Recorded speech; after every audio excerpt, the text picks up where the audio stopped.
اعوذ باللہ من الشیطان الرجیم بسم اللہ الرحمن الرحیم رب اشرح لی صدری ویسر لی امری واحلل عقدۃ من لسانی یفقہوا قولی واجعل لی وزیرا من اہلی رب زدنی علما رب زدنی علما رب زدنی علما آمین بسم اللہ الرحمن الرحیم۔ ماشاءاللہ آج سب کی نکل آئی ہیں چادریں، بس میرے کہنے کا انتظار تھا، اچھی لگ رہی ہیں ماشاء اللہ، بارک اللہ فیک۔ میں نے آتے دیکھا ہے آپ کو، ماشاء اللہ چیزیں بہت آسان ہوتی ہیں لیکن ہم صرف کرنے میں سستی کرتے ہیں۔ تو ابھی جیسے قاری صاحب بھی کہہ رہے تھے کہ ہم جو کام کریں اخلاص کے ساتھ کریں، اور اخلاص میں جب ہم کام کرتے ہیں تو اسے بہترین شکل میں کرتے ہیں، تو یہ بہترین شکل ہے۔ باقی ہم نے سارے ایکسکیوزز بنائے ہوئے ہیں۔ آج میں خاص طور پر یہ پہن کر آئی ہوں، یہ آپ دیکھ رہے اتنا بڑا ہے، اس کے نیچے کچھ پہننے کی ضرورت نہیں ہے، آئی مین عبایا وغیرہ، تو اس میں آپ کی بڑی اچھی نماز ہوگی۔ اب یہ عربی لون ہے، تو یہ ہزاروں کی چیز ہے، یہ 600 روپے کا آپ کو سوٹ پیس مل جاتا ہے، اور آپ گھروں میں اس کو سی سکتے ہیں۔ اس کے سینے میں بھی کوئی سائنس نہیں لگتی، تو آپ گھروں میں اس کو تیار کر لیں۔ میں تو گھر میں عبایا پہلے پہنتی تھی، وہ کافی ہو گیا تھا خراب، تو میں نے اب یہ سی لیا اور اسی کو پہنتی ہوں، تو بڑا اچھا ہے یہ بھی الحمدللہ۔ تھوڑا سا اور 2 انچ لمبا کر لیں تو پیر بھی اسی میں چھپ جائیں گے۔ تو there are so many ways to do a thing, اگر نیت اور ارادہ ہو تو۔ اور اس میں تو مجھے ایک سہولت یہ لگتی ہے کہ آسانی بہت ہے، یعنی پن نہیں کرنا پڑتا، جیسے اسکارف کو، چادر کو ایک دفعہ پہن لیا بس بے فکر ہے، اب اس سے کہیں نہیں جانا۔ اور عربی لون ہے، نہ یہ سی تھرو ہے کہ جسم جھلکے، اور نہ ہی یہ جو ہے گرمی کی کوئی دقت دیتی ہے۔ جیسے ابھی تو خیر اتنی گرمی نہیں ہے، ہم نے شہر میں شور مچایا ہوا ہے، آگے آگے گرمی آ جاتی ہے جب حبس والی، تو پھر دقت ہوتی ہے کہ وہ ریش پڑنے لگ جاتے ہیں، تو اس سے وہ بھی مسئلے ہوتے ہیں۔ تو وہ انگلش محاورہ ہے ویئر دیر از اے ول دیر از اے وے، جہاں کوئی ارادہ کر لیتا ہے نا وہاں پہ رستے بن جاتے ہیں، تو رستے بنائے اپنے۔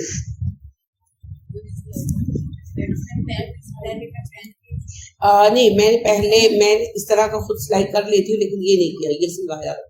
اصل میں نے ان کو عبائے کے لیے کہا تھا، مگر ان کے پاس ٹائم کم تھا، تو انہوں نے مجھے رضاکارانہ طور پہ یہ سی دیا، تو میں نے کہا چلو اب ٹھیک ہے۔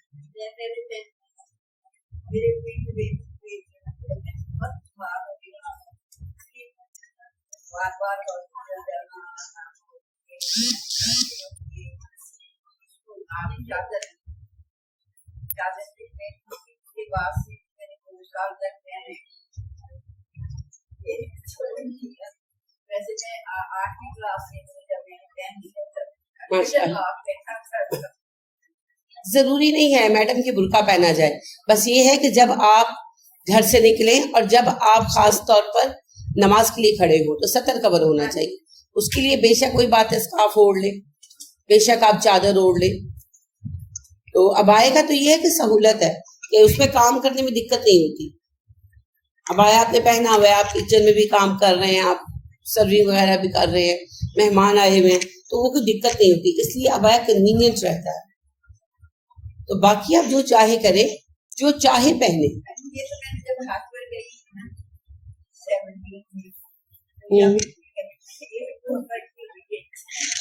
ماشاء ماشاء اللہ پاک آپ کو بہت برکت عطا کرے اور بہت قبولیت عطا کرے، ہم سب کو اللہ عطا کرے۔ تو بس یہ ہے کہ یہ چھوٹی چھوٹی چیزیں ہیں مگر ان سے بہت فرق پڑ جاتا ہے۔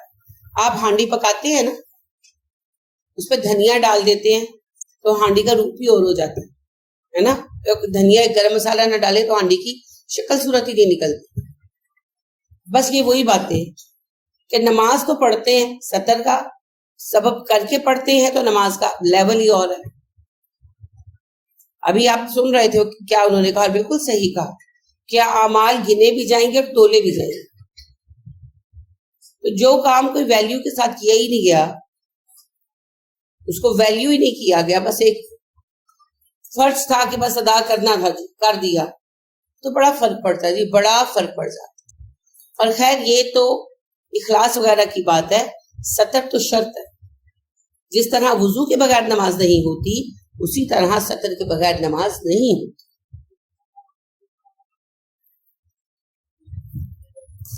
اللہ ہمارے لیے آسان کر دے، آمین.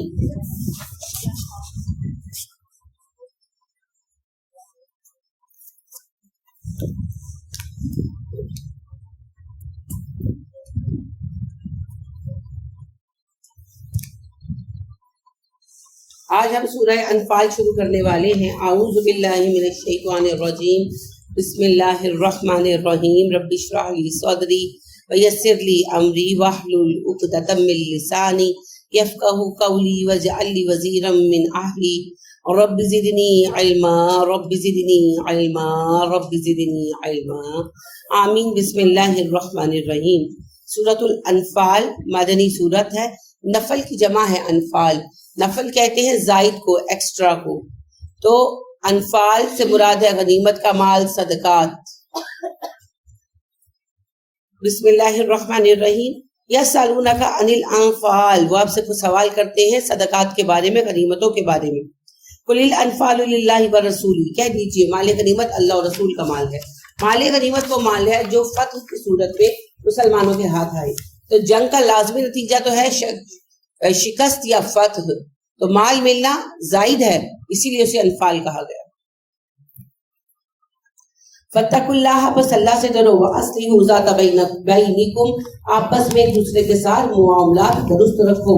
واطیعوا اللہ ورسولہ، اللہ اور اللہ کے رسول کی اطاعت کرو. ان کنتم، اگر تم ہو مؤمنین، ایمان والے. اگر تم ایمان والے ہو تو یہ سب کچھ کرو. انما المؤمنون الذین اذا ذکر اللہ وجلت قلوبہم، مومن وہ ہے کہ جب اللہ کا نام ان کے سامنے لیا جاتا ہے ان کے دل نرم پڑ جاتے ہیں. یعنی کہ کوئی کہتا ہے کہ اللہ کی رضا کے لیے بات کو جانے دو، تو وہ آگے سے یہ نہیں کہتا کہ میرا تو اللہ کا معاملہ میں دیکھ لوں گا، وہ جھک جاتا ہے. وَإِذَا تُلِيَتْ عَلَيْهِمْ آيَاتُهُ زَادَتْهُمْ إِيمَانًا، اور جب پڑھی جاتی ہیں ان پر اللہ کی آیتیں تو ان کا ایمان بڑھ جاتا ہے. وَعَلَىٰ رَبِّهِمْ يَتَوَكَّلُونَ، اور وہ اپنے رب پر بھروسہ کرتے ہیں. ایمان بڑھنا کیا ہے؟ انسان میں عمل کرنے کی طاقت آ جانا. الذین یقیمون الصلاۃ، اور وہ لوگ جو یہ وہ لوگ ہیں جو نماز قائم کرتے ہیں. ومما رزقناہم ینفقون، ہمارے دیے ہوئے رزق سے خرچ کرتے ہیں. اولئک هم المؤمنون حقا، ایسے ہی لوگ حقیقی مومن ہیں. لہم درجات عند ربہم، ان کے درجے ہیں ان کے رب کے پاس. ومغفرۃ، مغفرت ہے. ورزق کریم، اور معزز روزی ہے. کما اخرجک ربک من بیتک بالحق، جیسا کہ نکالا تجھ کو تیرے رب نے تیرے گھر سے حق کے ساتھ. وَإِنَّ فَرِيقًا مِّنَ الْمُؤْمِنِينَ لَكَارِهُونَ، اور مومنوں کا ایک گروہ اسے پسند نہیں کر رہا تھا. یجادلونک فی الحق، وہ اللہ کے فیصلے پر تم سے بحث کر رہے تھے نبی صلی اللہ علیہ وسلم. بعد ما تبینہ، جبکہ روشن ہو چکا تھا.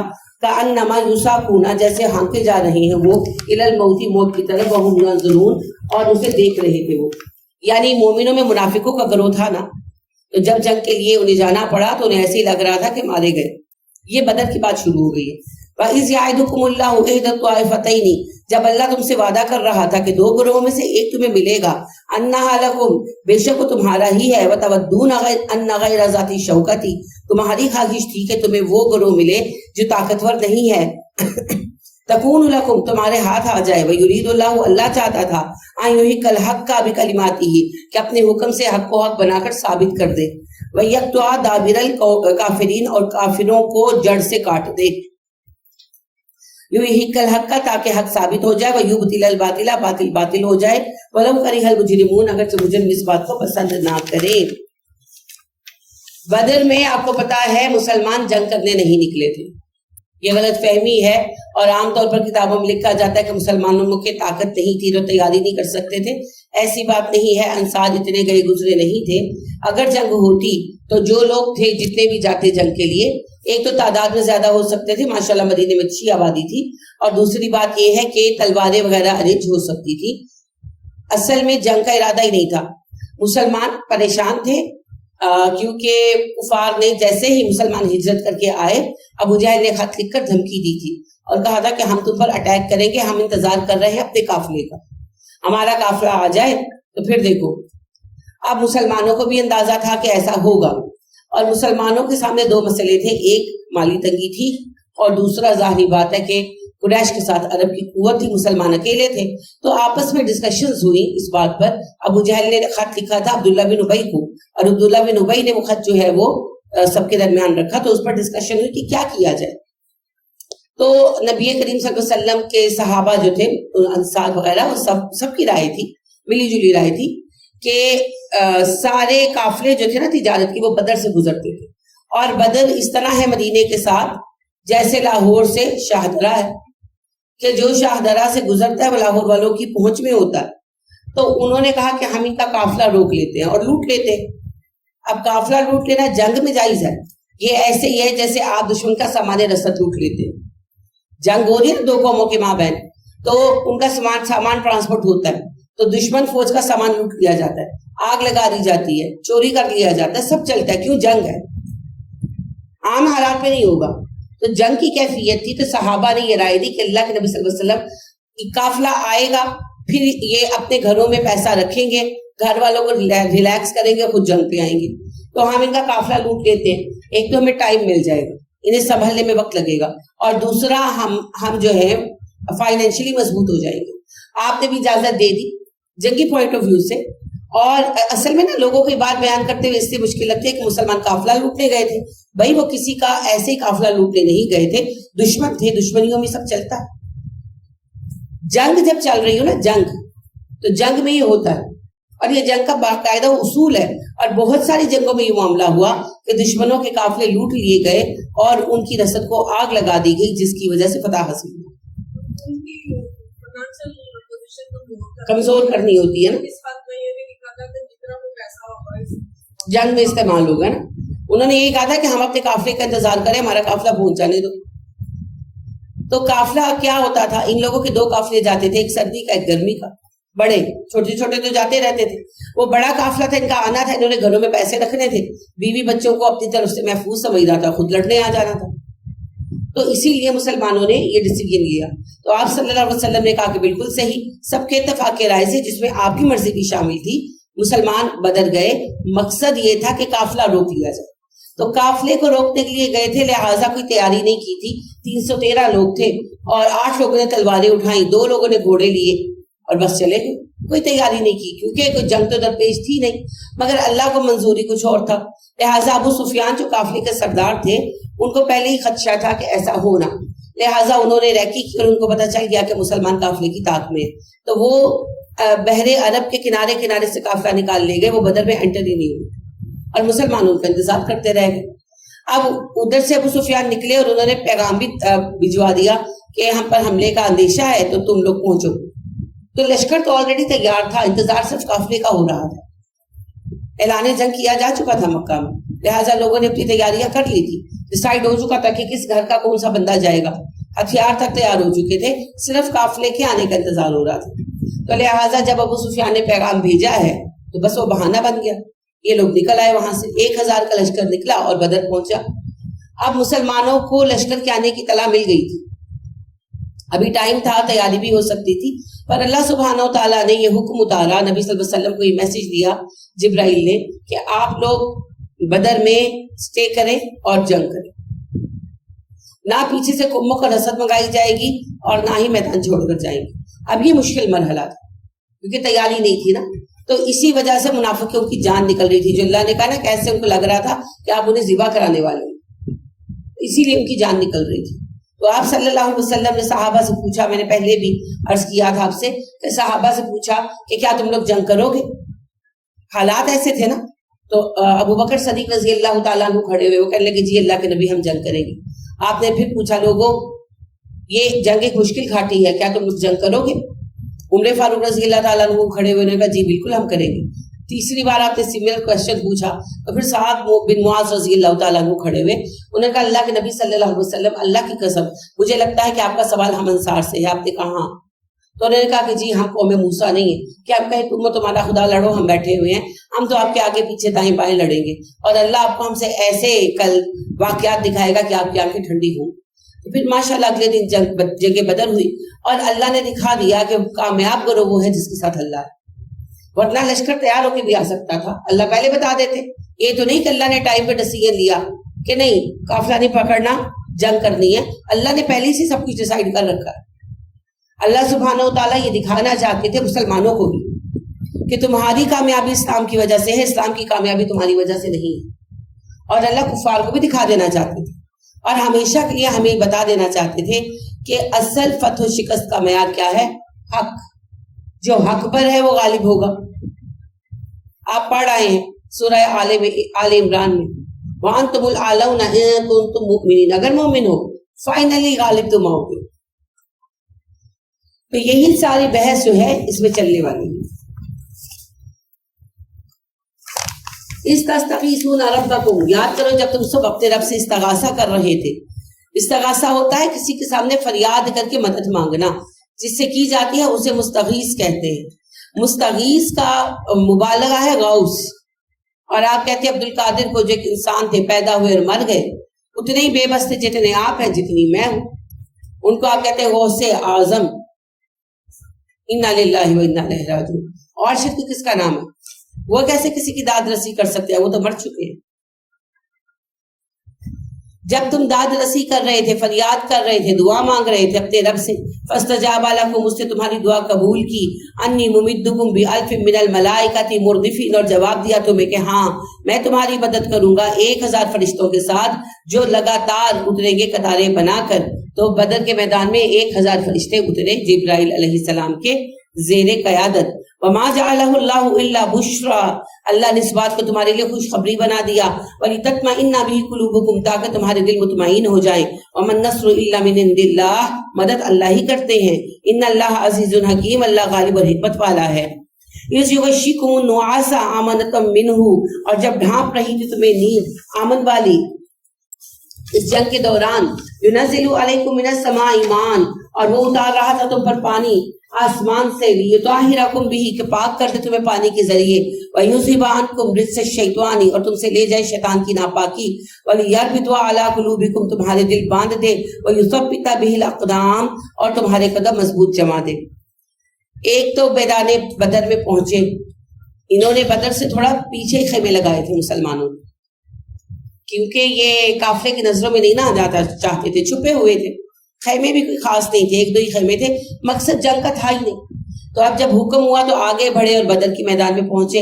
اب دیکھیں کتنا ایک پریشانی کا سما تھا نا، کہ جنگ کا ارادہ نہیں تھا، جنگ مسلط ہو گئی ایک طرح سے، اور جو ہے تیاری بھی نہیں تھی، اور اسی وقت جنگ پر پہنچنا پڑا، ساری باتیں تھی سامنے۔ ان حالات میں مسلمان جو ہے وہ میدان جنگ میں آئے۔ کفار مکہ پہلے پہنچ چکے تھے، انہوں نے پانی جہاں پر تھا وہیں پر اپنا خیمہ لگایا تھا، اور پانی پر قبضہ کر کے چھوٹے چھوٹے کچھ حوض تھے بدر میں جنہیں انہوں نے پاٹ دیا، بند کر دیا۔ تو مسلمان جب پہنچے تو مسلمانوں کے پاس پانی نہیں تھا، اور مسلمانوں نے بلند جگہ پر اپنا خیمہ لگایا، کیونکہ پہلے جو اچھی جگہ تھی جہاں پر میں نے بتایا نا کہ قافلے ٹھہرتے تھے، جہاں پر حوض تھا بڑا، وہاں پر تو قریش خیمے لگا چکے تھے۔ تو لازمی بات ہے کہ ساری باتیں پریشان کن تھی، پھر بھی رات کو مسلمان سکون کی نیند سوئے، اللہ نے اطمینان عطا کیا۔ آپ دیکھیں ایک رزلٹ آنا ہو صبح تو رات کو نیند نہیں آتی ہے نا، بچے کی شادی ہو یا بچے کی شادی ہو تو رات کو نیند نہیں آتی، صبح بتانے ذمہ داری ہے۔ تو یہ تو جنگ تھی، مگر اللہ نے مسلمانوں کو اطمینان عطا کیا، سب سو گئے تاکہ فریش ہو سکے۔ اور پانی نہیں تھا تو اللہ پاک نے پھر بارش اتاری، نبی کریم صلی اللہ علیہ وسلم نے حکم دیا، صحابہ نے حوض بنا لیا اور پانی جمع کر لیا اسی وقت، تو اس سے پانی اکٹھا ہو گیا۔ یہ بہت بڑی آسانی تھی، کیونکہ صحرا تھا نا، اور گرمی تھی، بہت شدید گرمی تھی، اور رمضان تھا، 17 رمضان کو پیش آئی تھی غزوہ بدر، تو ظاہری بات ہے 16 رمضان کو پہنچے تھے، تو اب بڑا مسئلہ تھا کہ افطاری ہونے والی تھی اور پانی نہیں تھا، تو کتنی ٹینشن ہوتی ہے اگر آپ کے بچے نے روزہ کھولنا ہو اور ایک برف نہ ہو کسی سبب سے، جیسے لائٹ کبھی چلی جاتی ہے تو کتنی پریشانی ہوتی ہے کہ اب کیا کریں گے، ٹھنڈا پانی نہیں ہے، روزہ کیسے کھولیں گے، وہاں تو سرے سے پانی نہیں تھا۔ تو آپ صلی اللہ علیہ وسلم اور صحابہ بھی اپسٹ تھے نا، دلوں میں غم تو ہوتا ہے۔ تو پھر اللہ پاک نے اہتمام فرمایا، بارش اتری، اور اچھی بارش ہوئی، آپ صلی اللہ علیہ وسلم نے بارش کے آثار دیکھے تو کہا کہ حوض کی تیاری کرو، اور صحابہ نے کی، یعنی کہ تھوڑا سا پختہ کر لیا نا، گھڑا کھود کے سے پختہ کر لیا کہ پانی جو ہے وہ ایبزارب نہ ہو جائے، تو پھر وہ پانی سے بھر گئے، اتنی بارش ہوئی ماشاءاللہ۔ تو اس سے 2 طرح کے نفع ہوئے، ایک تو صحابہ نے پانی بھر لیا، پانی پینے کے لیے، نہانے کے لیے، وضو کرنے کے لیے، اور دوسرا یہ ہوا کہ بارش کی وجہ سے ریت بیٹھ گئی اور جگہ صاف ہو گئی. قریش نشیب میں تھے, نیچے تھے, تو وہاں پر سارا کیچڑ ہو گیا, کیونکہ اب کتنی بارش ہوئی ہوگی, حوض بھر گیا جس سے, تو کتنی بارش ہوئی ہوگی, تو وہ بارش کا سارا پانی پھر خشک ہونے میں 1-2 دن تو لگتے. تو قریش کی جگہ جو تھی جہاں پہ قریش لڑ رہے تھے وہ سارا دلدل سا بن گیا. اللہ کہتے ہیں ہم نے پانی اتارا تم پاک ہو جاؤ کہ یعنی وضو وغیرہ کر سکو. وَيُذْهِبَ عَنْكُمْ رِجْزَ الشَّيْطَانِ, اور شیطان کا گند ہم تم سے دور کر دیں. آپ دیکھیں آپ پریشان ہوتے ہیں نا کسی بھی بات سے, یعنی کہ آپ سفر کر کے آئے ہیں, گھر آئے ہیں, بازار گئی ہوئی تھی آپ شاپنگ کرنے, گرمی تھی, آپ گرمی سے اپسیٹ ہیں, موڈ خراب ہے, آپ گھر آتے ہیں, باتھ روم جاتے ہیں, نہاتے ہیں, فریش ہو جاتے ہیں, موڈ ٹھیک ہو جاتا ہے. یہ جو مایوسی ہے نا, پانی کے اندر یہ طاقت ہے, وہ آپ کی مایوسی دھو دیتا ہے, آپ کا غصہ دور کر دیتا ہے, آپ کو ریلیکس کر دیتا ہے. تو صحابہ کے دل پر بھی غم تھا نا کہ اب کیا ہوگا, کیسے ہوگا, کیوں تک کر ہوگا. وہ ساری نیگیٹیوٹی جو تھی وہ دھل گئی اور فریش ہو گئے کہ اللہ نے ہمارے لیے اتنا اہتمام کیا, پانی نہیں تھا پانی دے دیا, وہی رب ہمارے